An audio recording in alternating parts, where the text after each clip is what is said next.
I can. Please confirm if you can see her screen. Yes, we can. Thank you. Okay, so hello everyone.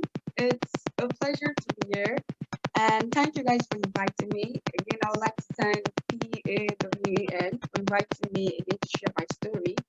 Okay, so like she said earlier, my name is Maya, and I am a software developer, a keynote speaker, YouTuber, a female tech advocate, and a STEM enthusiast. I'm also a digital literacy advocate.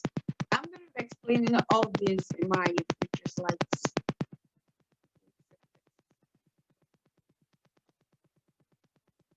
Okay, so how I got into tech.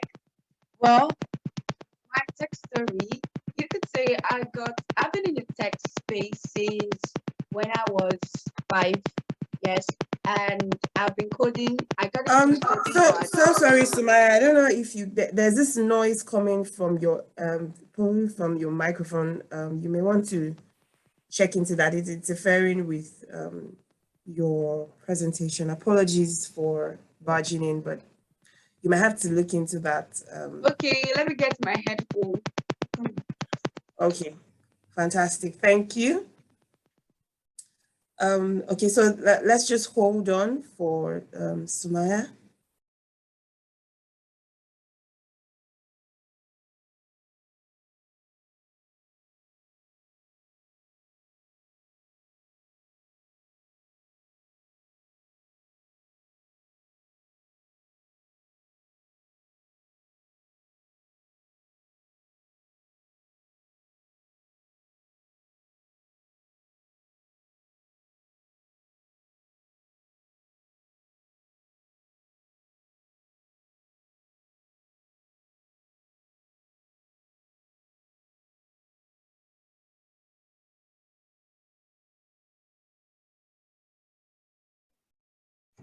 Okay, so while we wait for her, I will just reiterate one of the points that Yotsna mentioned, which I was talking about, the fact that you don't need to have 100%, 100% competence in everything that they're asking for before you apply for certain roles.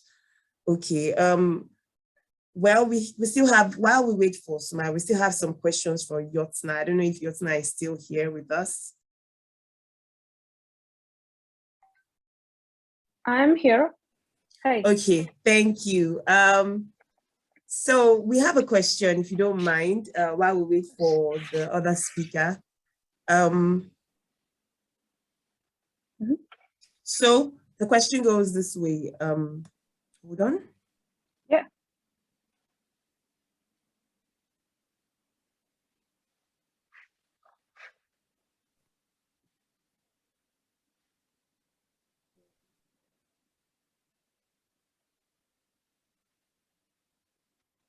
Okay. Seems to have lost that. Oh, the question from Q&A?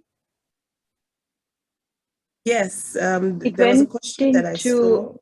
Answered. I think it went into answered because I answered it. Oh, okay. Okay.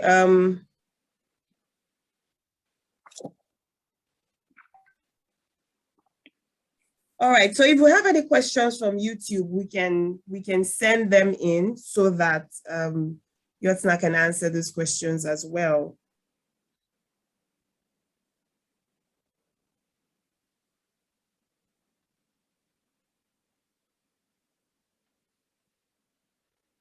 So there was a question I think the one that you saw was, what are the other applications of the data? Was that the one? Yes, yes. I for some reason I can't see it anymore. So yeah, I can. If you go into Q&A, there is an answer tab and it's there. So basically the question was that I spoke about the climate change solution for everyone. Yes. What are the other ways the data can be used? Okay, hold on, Sumayah. Yeah. Yeah, just hold on to my Yotsna will finish your question and then we would head back to you. Thank you. Okay, Yotsna, you have the floor. Yeah, so there are actually many applications for satellite data today. For example, in agriculture, we are helping farmers optimize and in fact monitor their crops. It's useful for some farmers, not every farmers, but we are also trying to help them detect any kind of early warnings for any kind of weeds or diseases, these kind of things. But also for civil governments, for example, to look at deforestation, to have monitor if they need to look at any areas where there is some illegal deforestation happening, or any kind of illegal activity like building roads or mining that is happening that they might not know about. So those are the other things. And even with environmental monitoring, you can use this data to look at contamination in water, soil, just ESG metrics that you are trying to estimate for the company or for the whole country. You can do that quite automatically with satellite data, but not just satellite data. You might need to use machine learning more often than not. And in Arctic zones, it is also used to look at how the ice is melting. Get an estimate of that as well. So that's also something your satellites are used for. Very heavily, it is used for weather predictions and to look at how oceans are changing, again for weather, but also to help navigate ships a little bit. So yeah, there are many applications. Okay, thank you. Thank you so much. Thank you so much. Yeah, okay, so I think we're just going to head over to Sumayah now. Sumayah, are you ready for us? Yes, I'm ready. Okay.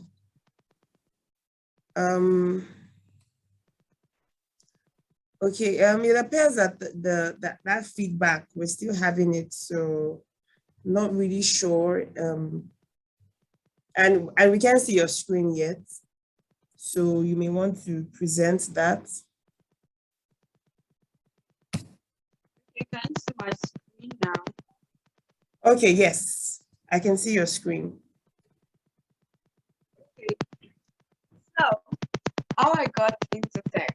Well, I've been in tech since when I was 5 years old, and then we had a desktop at home. So this desktop, my mom used to work there because it seems I had also took her to like a computer school before she got into the uni.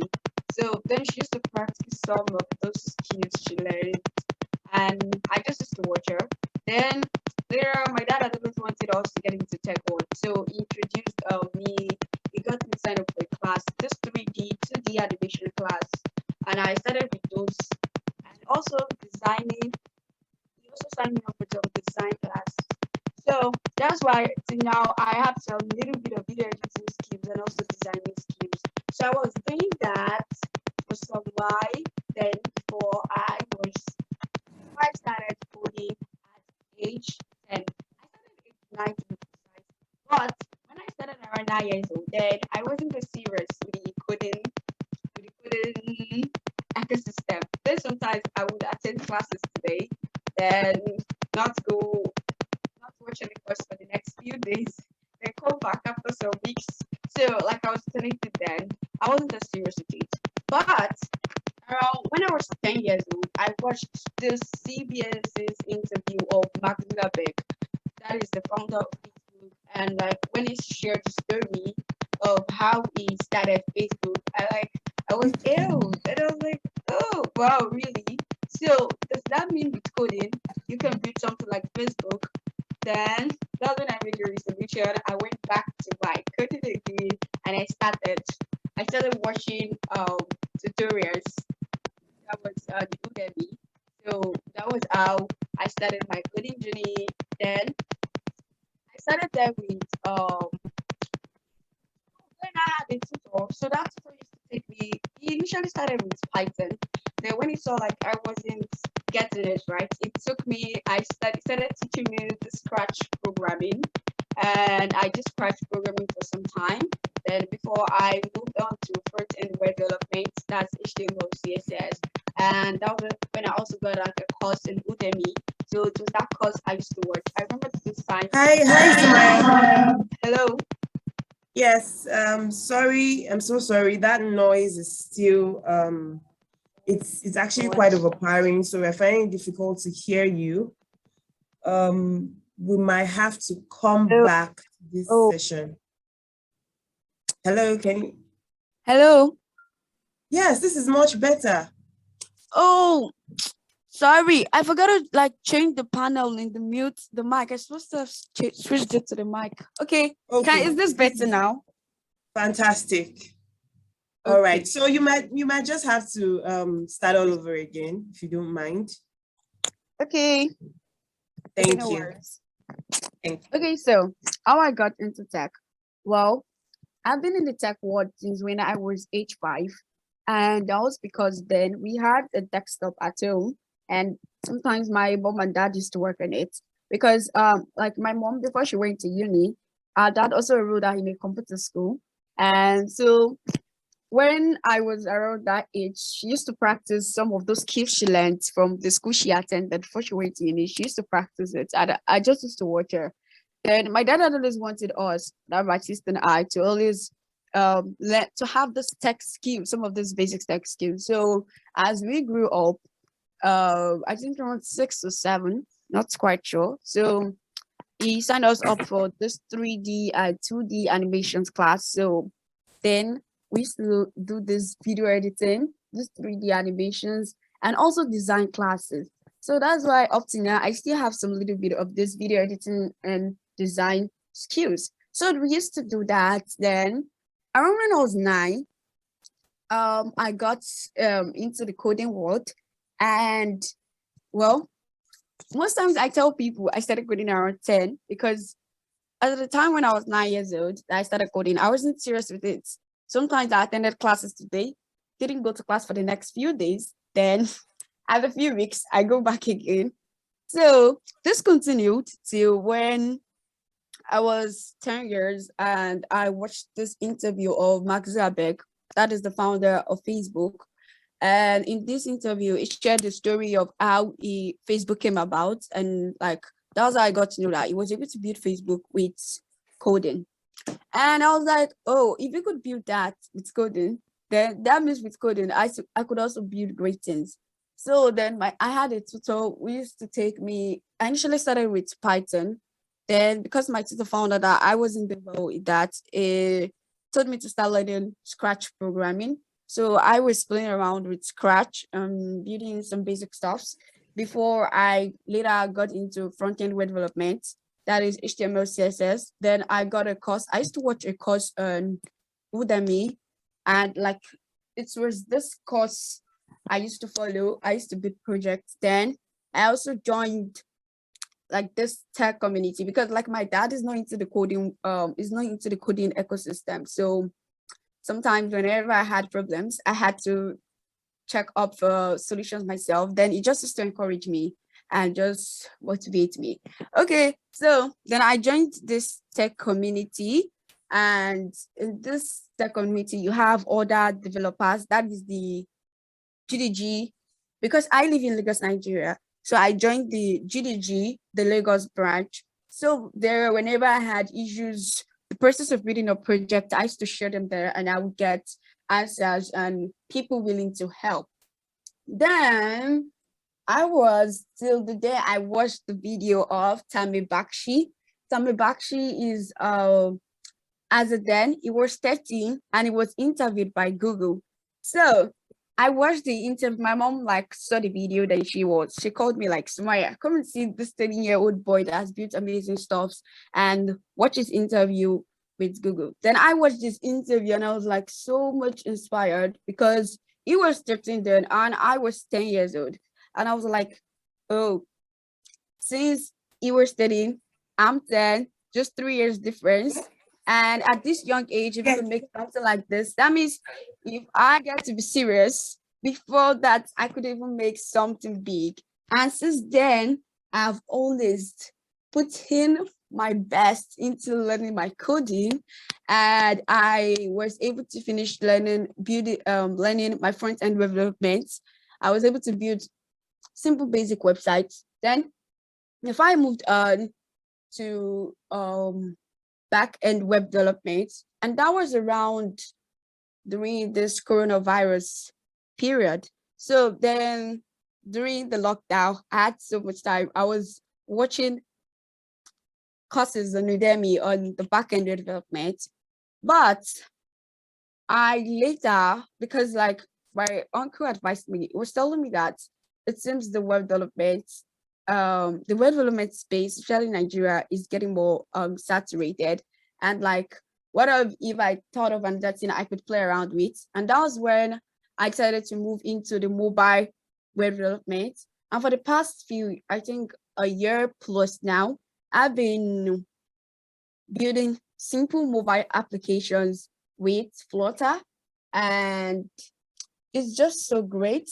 And also, like a year ago, what also led me to wanting to get into the mobile development, to making me learn mobile development, was the fact that I stumbled upon a video while I was searching on YouTube about an 11-year-old girl then. She's now 16. Her name is Gitanjali Rao.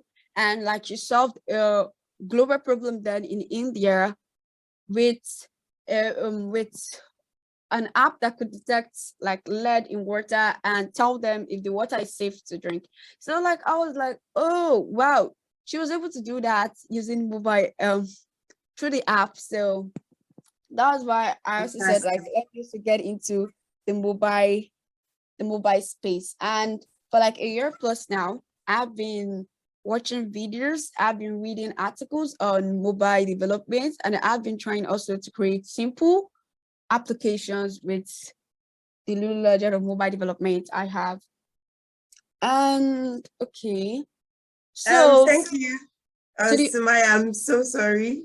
I'm so sorry to cut in. Unfortunately, we have to go now. So I'll just give you a minute or two to round off your session. We'll be taking questions for you, and we'll be sending them to you so you can answer. My sincere apologies. Yeah, we're supposed to move into the breakout session now. Oh. Yeah, so let's just round up in a minute. Yes. Okay, then I think I'm just going to jump straight into some of these organizations I belong to, because I know some of you might be wondering, how is this possible? Well, to an organization I belong to. Okay, so around during the coronavirus period, I got on Twitter and like I was doing some of my projects and works, and then that was where I met this girl sitting in front beside me, Naomi, and both of us, we used to attend hackathons together. And whenever we attended hackathons, sometimes like you need to form a group of 4, a team of 4, a team of 5. And whenever we started off for teenage girls, we didn't see any. So then we thought of, this is a major problem we're actually facing about like the percentage of girls who are in the tech industry. And we thought of, how could we solve this? Then that was when we decided to come up with a community, build a community that's going to bring together different girls that have interest in STEM. And that was how the Girls Techie came about, which is organization, a non-for-profit organization that is aimed at empowering, connecting, and inspiring young girls in STEM across Africa. Another organization I also belong to is also Gen Z Techies, which is an organization that connects teen techies across Nigeria. And okay, so I'm just gonna stop here for now. Wow. Okay, wow. these also, this, you know, earlier she said I'm a STEM promoter, I'm science technology, and this is social sciences. So because when I also watched the video of Gitanjali Rao, she was actually able to use science and artificial intelligence to solve that problem. And I was like, the science, the rate at which we embrace science, especially in my country, Nigeria, is low. And I actually attend a science academy. That means a school for students who are interested in sciences only. So my classmates and I, we thought of, why not we create a YouTube channel and we create like simple science videos. So we make Nigerian kids like me know that science is fun, and also make them embrace it. And that's how social sciences came about. Then this one of the places I've spoken, that was last year. data science Nigeria. And this year is, I would say I'm a digital literacy advocate, because if you look at it in Nigeria, in a country like Nigeria that I belong to, the rate at which people are digital literate is actually low. So I joined an organization last year, and African Digital Office Initiative. Okay, so I'm since there's so not much sorry. time, okay. I'm so sorry, but but fantastic. That was what I was going to ask, how we can connect with you, but you have proactively put that on your screen. So I would advise participants to just take a screenshot of her links, and to connect with Sumayah later, ask her questions. She'll be more than willing to answer them. Thank you so much. I'm personally inspired by your story, and thank you. I know that the sky is just the beginning. I can't wait to hear, many more amazing projects that you'll be working on in future. All right, so now we've come to the end of our success stories. It has been highly impactful. Now we have to move into our breakout sessions, and we're a little bit behind schedule, so we need to do that immediately. Gigi has so graciously, put out the announcement in the chat room. So you need to leave the main session. Once you do that, you'll be taken to the lobby on Zoom, and then you can join the various breakout rooms available. So please do that immediately and join the breakout session of your choice. Thank you very much. And once we're done with the breakout session, it's just for 20 minutes. We would love to have you back for the main session, so we can have the final main session for this webinar. Thank you so much. If you have any questions for Sumayah, please put them in the Q&A section. We'll get them across to her and give you a feedback. Thank you.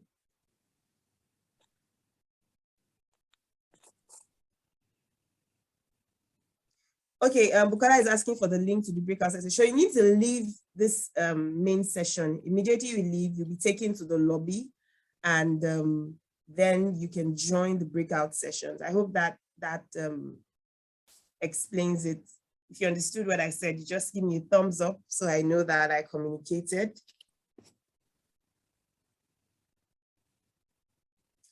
All right, thank you.